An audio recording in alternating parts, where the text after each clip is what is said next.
محمد وآلہ وأصحابہ أجمعين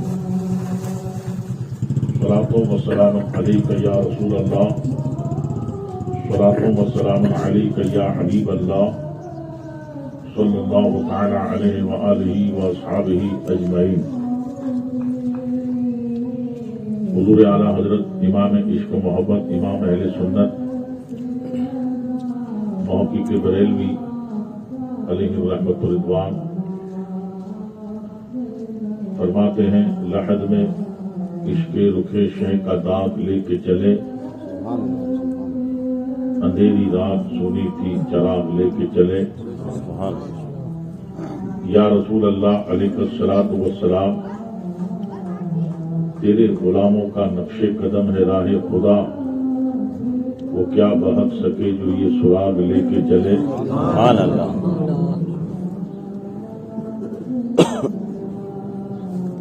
سرکار مفتی اعظم ہند شہزادہ اعلیٰ حضرت علیہ الرحمۃ الرضوان کہتے ہیں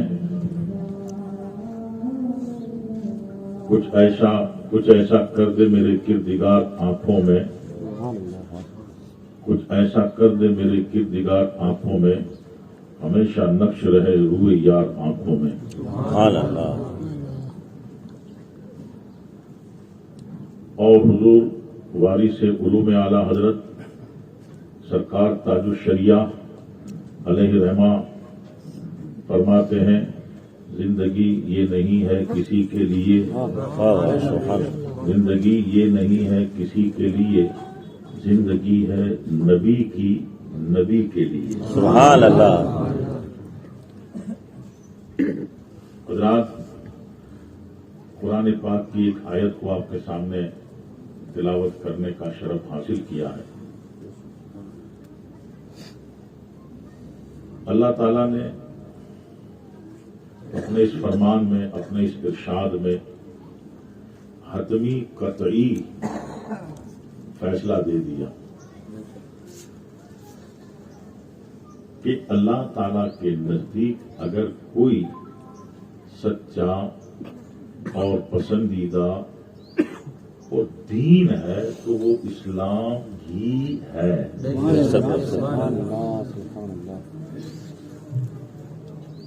دین جس کو دھرم کہتے ہیں عام لوگ مذہب بھی کہتے ہیں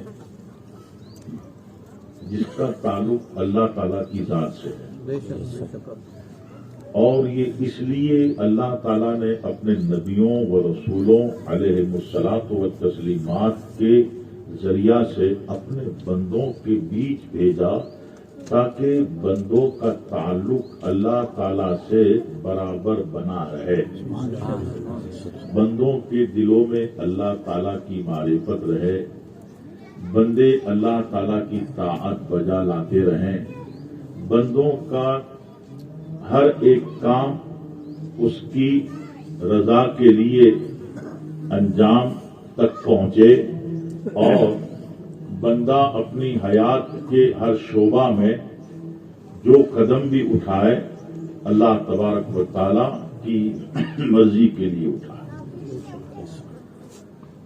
اسلام نے ایک قانون دیا بتایا وما خلقت الجن والانس الا لیعبدون اور ہم نے جن اور انسانوں کو صرف ہماری فرما برداری کے لیے ہماری طاعت کے لیے ہماری عبادت کے لیے پیدا کیا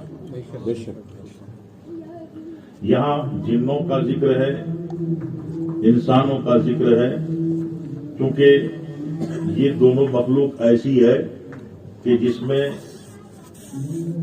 نیکی بدی اچھائی برائی ایمان کفر وفا بے وفائی یہ ساری چیزیں پائی جاتی ہیں یہ انسان ہے اللہ تعالیٰ نے پیدا کیا ہے تو کچھ اوصاف فطری طور پہ اللہ تعالیٰ نے انسان کی ذات میں ودیت رکھے ہیں. بے شک. جیسے بھوک کا لگنا یہ انسان کی خاصیت نہیں ہے، یہ ہر جاندار کی خاصیت ہے، مگر انسان میں بھی یہ صفت ہے. نیند کا آنا، پیاس کا لگنا، کسی سے ملنا، کسی کے یہاں آنا جانا، کسی شے کے تعلق سے کچھ معلومات حاصل کرنا، یہ سب فطری اوصاف ہیں.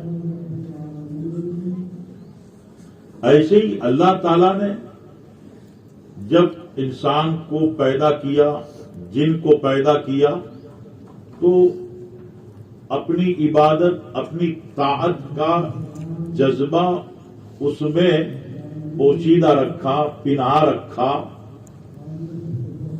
تاکہ اس جذبے کو صحیح رہنمائی مل جائے، صحیح مارگ درشن مل جائے، کوئی سچا ہادی مل جائے تو اس کے جذبے کا صحیح اور برحق استعمال ہو جائے.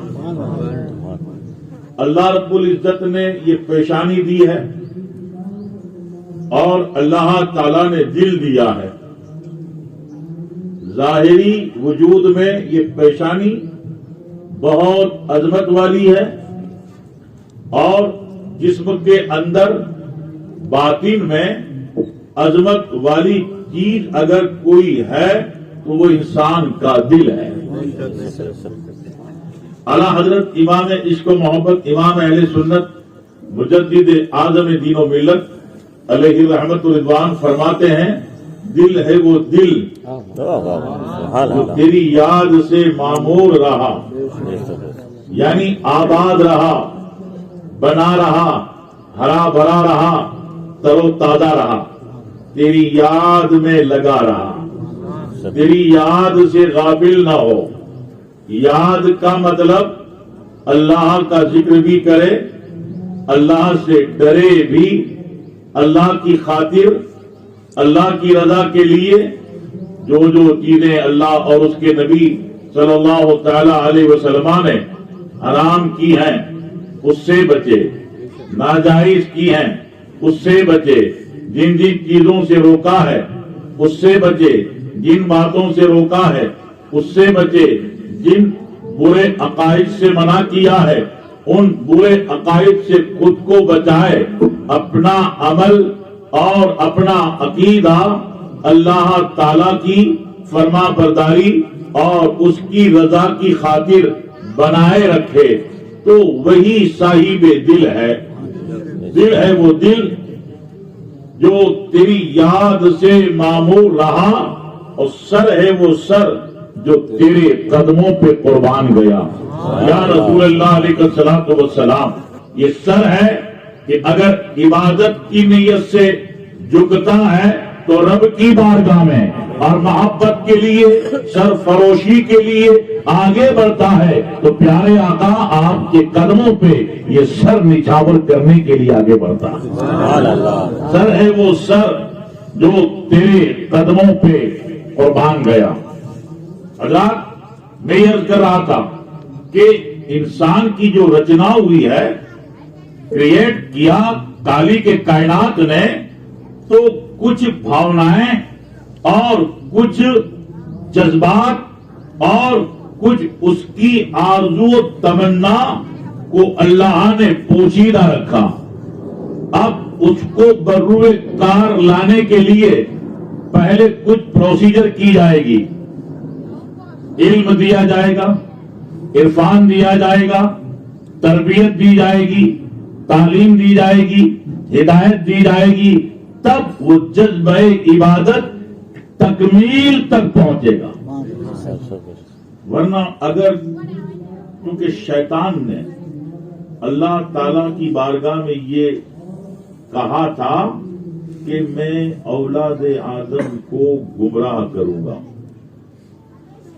اور اس نے یہاں تک کہا کہ دائیں بائیں آگے پیچھے چاروں طرف سے آؤں گا،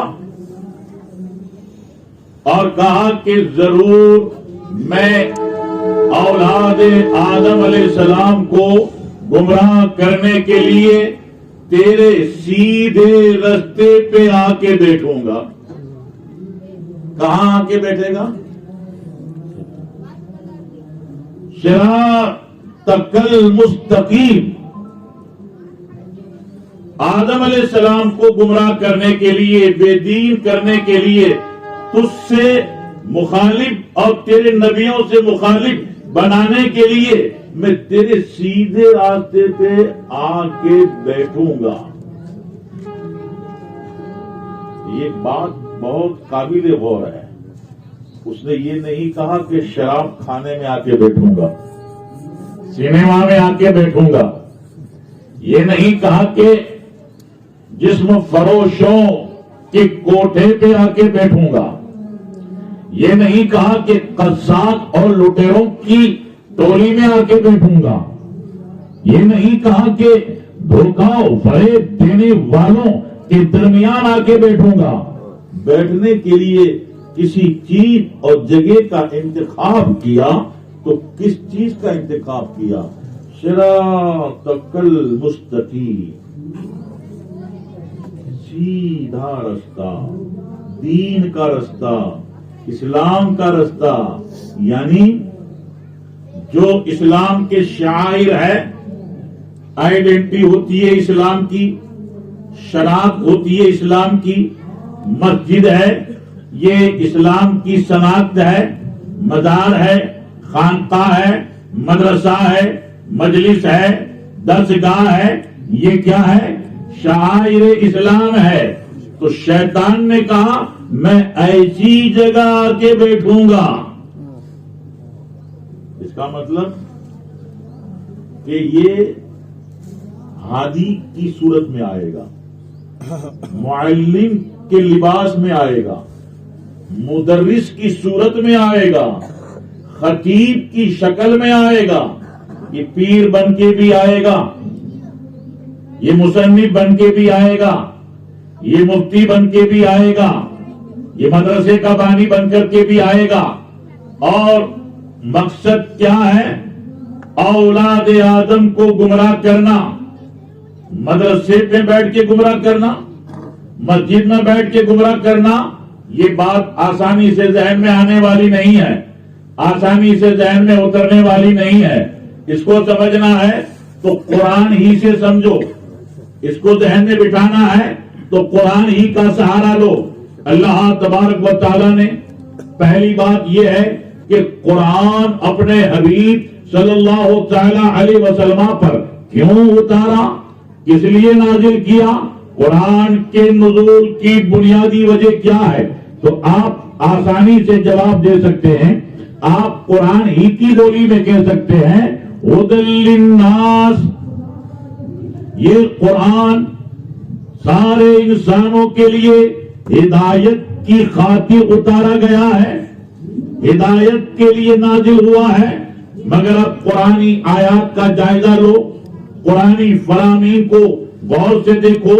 قرآن کہہ رہا ہے کہ سارے انسانوں کے لیے یہ ہدایت کے لیے اتارا گیا ہے، اور خاص کر کے ہدی للمتقین، اللہ سے ڈرنے والے پرہیزگار بندوں کے لیے خاص طور پر ہدایت کا یہ سر چشمہ ہے. مگر قرآن نے ایک جگہ یہ بھی حقیقت بتائی ہے، اس حقیقت کا بھی اظہار کیا ہے. اللہ تعالیٰ نے قرآن میں بتایا یضل بہ کثیرا ویہدی بہ کثیرا. یہ سر چشمہ ہدایت ہے، یہ اتارا گیا ہے ہدایت کے لیے، انسان کی بہتری کے لیے، انسان کی بھلائی کے لیے. مگر انسان میں کچھ ایسے بھی ذہن رکھنے والے ہیں، کچھ ایسے بھی خیالات رکھنے والے ہیں جو قرآن کے آئین پر پورے طور پہ عمل نہیں کرتے، قرآن کے تقاضوں پر مکمل طور پہ عمل نہیں کرتے، بلکہ اپنی باتوں کو قرآن میں شامل کرنے کی غلط اور گمراہ کن حرکت کرتے. اس لیے ایسی حرکت کرنے والے کبھی ہدایت پا نہیں سکتے. اس لیے پتا چلا کہ بہت سے قرآن پڑھنے والے گمراہ ہو جائیں گے اور بہت سارے قرآن پڑھنے والے ہدایت پا جائیں گے۔ اب ایک بات میں آپ کی خدمت میں ذکر کروں کہ جب ہمارے اور آپ کے آقا صلی اللہ علیہ وسلم دنیا سے پردہ فرما گئے اور آپ کے نائب، آپ کے جانشین اور خلیفہ بلا فصل امیر المؤمنین خلیفۃ المسلمین افضل الخلائق بعد الانبیاء والمرسلین سیدنا ابو بکر صدیق رضی اللہ تبارک و تعالی عنہ منصب خلافت پہ جلوہ بار ہوئے، اور جیسے ہی آپ نے خلافت کی بات دور سنبھالی بڑے بڑے فتنے سامنے آ کے کھڑے ہو گئے۔ ایک مسیلمہ نامی جو بہت بڑی تعداد رکھتا تھا، بڑا لشکر رکھتا تھا، بڑا قبیلہ رکھتا تھا، اس نے نبوت کا دعویٰ کر لیا۔ اور کچھ لوگ جو عرب قبائل کے تھے، زمیندار تھے، کھیتی باڑی اور کاشت کے بہت بڑے صاحب مال مانے جاتے تھے اور صاحب اثر و رسوخ مانے جاتے تھے، انہوں نے ایک ہو کر کے یہ کہہ دیا کہ ہم زکوٰۃ نہیں دیں گے، نماز پڑھیں گے، روزہ رکھیں گے، داڑھی رکھیں گے، پگڑی باندھیں گے، ٹوپی پہنیں گے، اسلامی لباس پہنیں گے، سلام کلام کریں گے، لیکن زکوٰۃ نہیں دیں گے، معاذ اللہ۔ وہ کوئی جاہل نہیں تھے، ان پڑھ نہیں تھے، عربی ان کی مادری زبان تھی۔ اسلام پہلے عرب میں پھیلا، اسلام کی اشاعت عرب میں ہوئی، اسلام کی معرفت عرب میں ہوئی، اسلام کے رموز اور اسلام کے اسرار کا پہلا علم عرب تک پہنچا۔ اسلام کی تعلیمات سے سرفراز ہونے والی قوم عرب قوم ہے۔ یہ اتنی قریب رہنے والی قوم، پیغمبر اسلام سے قریب رہنے والی قوم، مدینہ پاک کے اطراف اور اکناف میں رہنے والی قوم نے انکار کر دیا، زکوٰۃ نہیں دیں گے۔ زکوٰۃ اسلام کا رکن ہے، زکوٰۃ اسلام کا فریضہ ہے، اور اگر کوئی مسلمان اسلام کے کسی فریضے کا منکر ہوتا ہے تو وہ مسلمان ہی نہیں رہتا۔ ضروریات دین کا اگر کوئی منکر ہوتا ہے تو وہ مسلمان ہی نہیں رہتا۔ انہوں نے انکار کیا تو ظاہر بات ہے کہ جب اس طرح سے کوئی اچانک اتنا بڑا فیصلہ لے گا، اتنا بڑا قدم اٹھائے گا جو دین کے لیے تباہ کن قدم ہے، تو شروع میں ان کو سمجھایا جائے گا، اچھے لوگ جائیں گے، ان کو سمجھائیں گے اور ان کی غلط فہمی کو، ان کی کجی کو دور کرنے کی کوشش کریں گے اور ان کا دل صاف ستھرا کریں گے۔ جب ان کو سمجھایا کہ یہ کیا کر رہے ہو، کہا ہم نے کوئی غلط کام تو نہیں کیا، ہم نے کوئی غلط، دیکھیے ایک تو غلط کام کریں مگر اس پر انہیں اپنی غلطی کا احساس نہ ہو، سمجھے آپ؟ وہ سمجھتے ہیں کہ ہم حق پر ہیں، حق کے خلاف کر رہے ہیں، خدا کے قانون کے خلاف کر رہے ہیں، پیارے آقا صلی اللہ علیہ وسلم کی تعلیم اور شریعت کے خلاف کر رہے ہیں، مگر خود کو برحق سمجھ رہے ہیں۔ یہ بڑی تباہی ہے۔ یہ لوگوں نے سمجھایا تو کہا ہم نے کوئی غلط کام تو نہیں کیا۔ کہا کیوں؟ تم نے زکوٰۃ دینے سے انکار کر دیا، اسلام کے رکن، اسلام کے فریضے کا تم نے انکار کر دیا۔ کہا دیکھیے ہم نے جو کہا ہے وہ قرآن کی روشنی میں کہا ہے۔ ایک بات ذہن میں رکھنا، چھ دلاورس دوس کے مکب چراغ دارت، چور کتنا جری اور بہادر ہے کہ ٹارچ لے کے چوری کرنے نکلا ہے۔ چور تو اندھیرے کا سہارا لیتے ہیں، یہ روشنی لے کر کے چوری کرنے نکلا ہے۔ حضرات لوگ دنگ رہ گئے، کیا بات کر رہے ہیں؟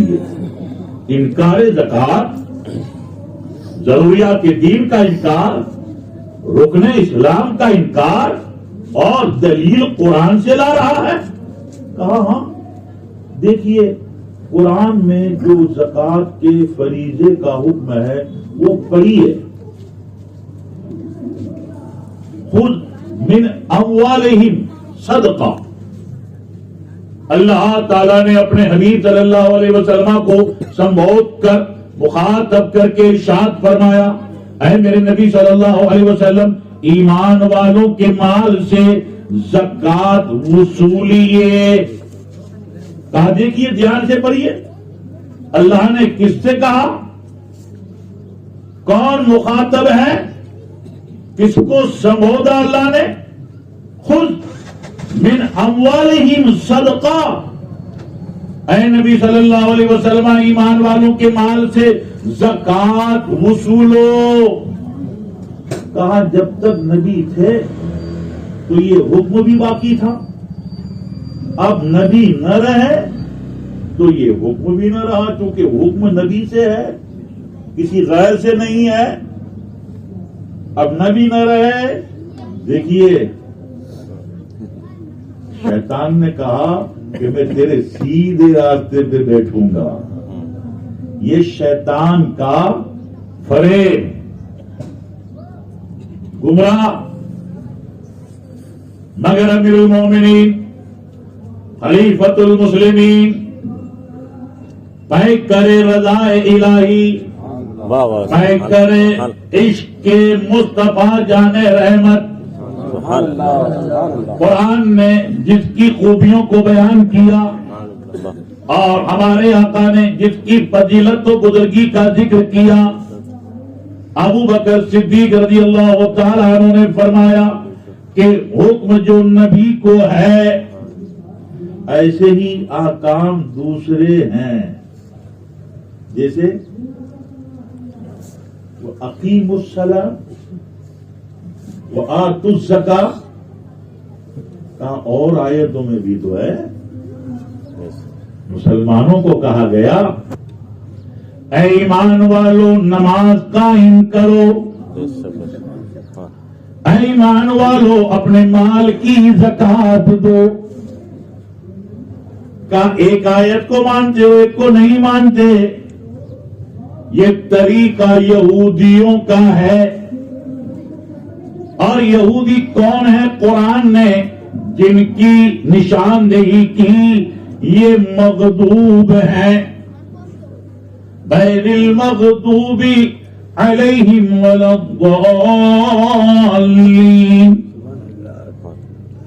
ایک مغضوب کی جماعت اور ایک ضالین کی جماعت. ایک وہ جس پر اللہ کا غضب نازل ہوا اور ایک وہ جو اللہ اور اللہ کے انبیاء کرام علیہم الصلاۃ والتسلیمات کے سچے راستے سے برگشتہ ہوئے پھر گئے. یہ نصارا ہیں اور یہ یہودی ہیں. ابو بکر صدیق رضی اللہ تعالیٰ عنہ نے کیا کہا سنیے.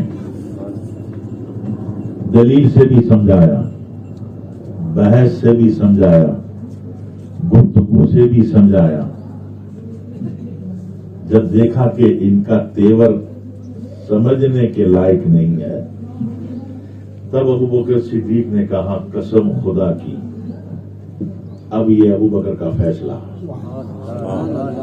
یہ ابو بکر کا اعلان ہے کہ اگر ایک رسی بھی زکوٰۃ کی صورت میں فرض ہوگی یا بکری کا بچہ زکوٰۃ کی صورت میں فرض ہوگا اور کوئی انکار کرے گا تو ابو بکر اس سے جہاد کا اعلان کرتا ہے.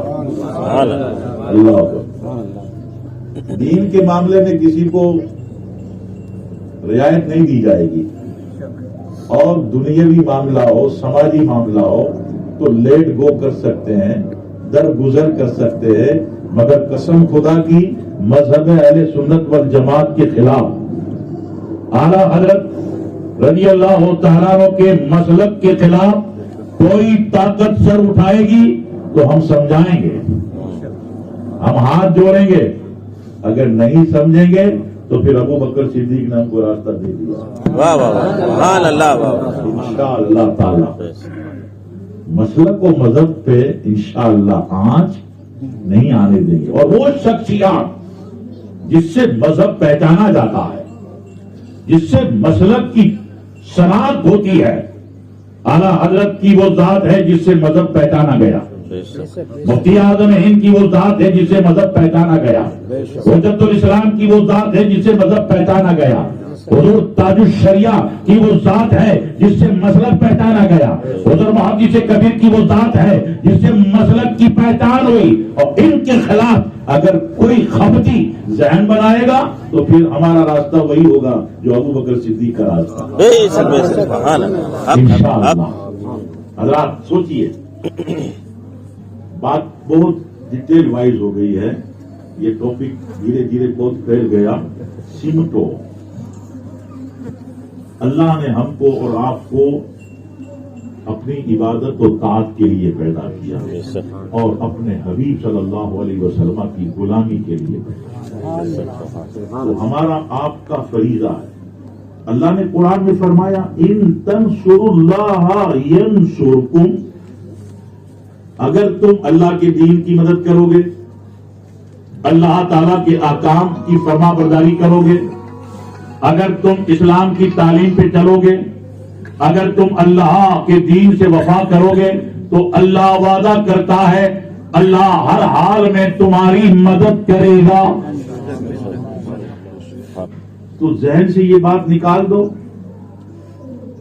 کوئی اقتدار والا، طاقت والا، حکومت والا حکومت کے تخت پہ بیٹھ کر کے وقت کا فرعون بن کر کے ہمیں دھمکیاں دیتا ہے، ڈراتا ہے، تو ہم اگرچہ اپنے پاس دنیا کی کوئی طاقت نہیں رکھتے، دنیا کا کوئی ساز و سامان نہیں ہے، مگر یہ بات ذہن میں رکھنا ہمارا بھروسہ کسی پتھر کے صنم پہ نہیں ہے، ہمارا بھروسہ آگ کی لپٹ پر نہیں ہے، ہمارا اعتقاد سورج کی کرنوں پہ نہیں ہے. ساری کائنات کے خالق و مالک رب العالمین پر ہمارا بھروسہ ہے، ہمارا ایمان ہے اور ہمارا اعتماد ہے. سبحان اللہ. وہی ہماری حفاظت کرے گا. دیکھا نہیں اجمیر میں جب خواجہ آئے، چند درویش لے کے آئے، تسبیح و قرآن لے کے آئے، اس وقت تو اتنے مسلمان نہیں تھے، کوئی دعوت دینے والا نہیں تھا،